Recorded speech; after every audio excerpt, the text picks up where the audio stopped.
अब जैसे कि मान लो हमने क्या बताया, ऊपर की तरफ देख रहे हैं तो एंगल बन रहा है। अगर मान लो ऐसे नीचे की तरफ देख रहे हैं तो हमारी आंखें हैं तो क्षैतिज से नीचे की तरफ देख रहे हैं, क्षैतिज से कहाँ देख, क्षैतिज है तो इससे नीचे की तरफ देख रहे हैं, तो ये एंगल बन के तैयार है, तो उसको अवनमन कोण कहते हैं। आओ उसकी चर्चा करते हैं।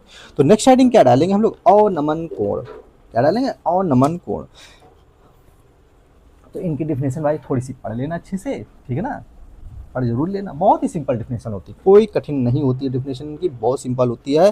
अवनमन कोण, अब देखो आपको चित्र में भी दिख रहा होगा, अवनमन कोण, नमन कोण, अवनमन कोण, ठीक है ना,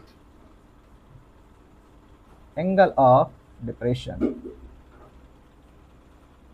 एंगल ऑफ डिप्रेशन, डिप्रेशन, ठीक है, एंगल ऑफ डिप्रेशन।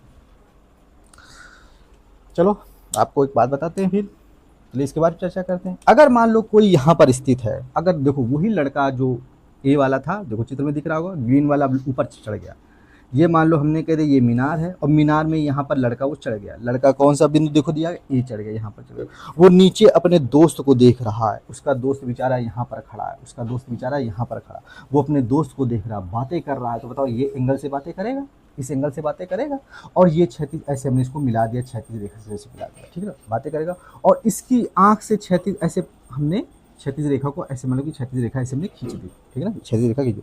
देखो देखो लिखा है प्रेक्षक की क्षैतिज रेखा, ये क्या लिखा है, ये लिखा है प्रेक्षक की क्षैतिज चित्र के अनुसार बता रहे हैं क्षैतिज रेखा, ये लिखा हुआ है, ठीक है ना। और ये है ये दृष्टि, भाई दृष्टि देख तो इधर रहा है ना, देख तो इधर रहा है, तो इसको बोलेंगे दृष्टि रेखा, इसको क्या बोलेंगे भाई, इसको बोला जाएगा दृष्टि रेखा, ऐसे बोला जाएगा, ठीक, ये चीज बोला जाएगा।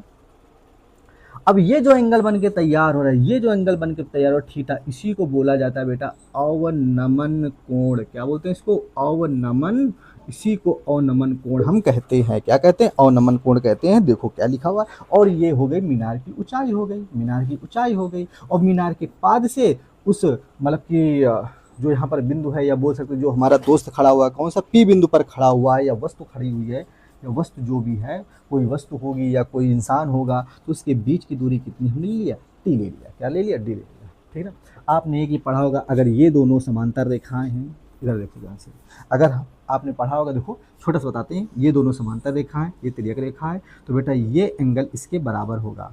कैसे, एकांतर कोण, अल्टरनेट एंगल से ये क्या होगा, बराबर। अगर बेटा ये थीटा है तो ये वाला भी थीटा होगा, आपको पता होगा, आपने बहुत अच्छे से पढ़ा होगा, तो वहीं पर यहाँ पर भी नियम लागू होगा। अगर ये थीटा होगा तो देखो ये दोनों पैरेलल रेखाएं हैं, क्योंकि दोनों क्षैतिज रेखाएं हैं, और ये तिर्यक रेखा है, ये कौन सी तिर्यक रेखा है, तो बेटा ये अगर थीटा है तो ये वाला भी क्या हो जाएगा, थीटा बन जाएगा। क्या बन जाएगा, थीटा बन जाएगा। देखो क्या लिखा हुआ है, हिंदी में लिखा हुआ है, जब प्रेक्षक की क्षैतिज रेखा से किसी नीचे स्थित वस्तु की ओर दृष्टि रेखा नीचे की ओर होती है तो बने कोण को अवनमन कोण कहते हैं। आपको चित्र में बहुत ही स्पष्ट और क्लियर दिख रहा होगा। आइए बात करते हैं, देखो ध्यान से समझो।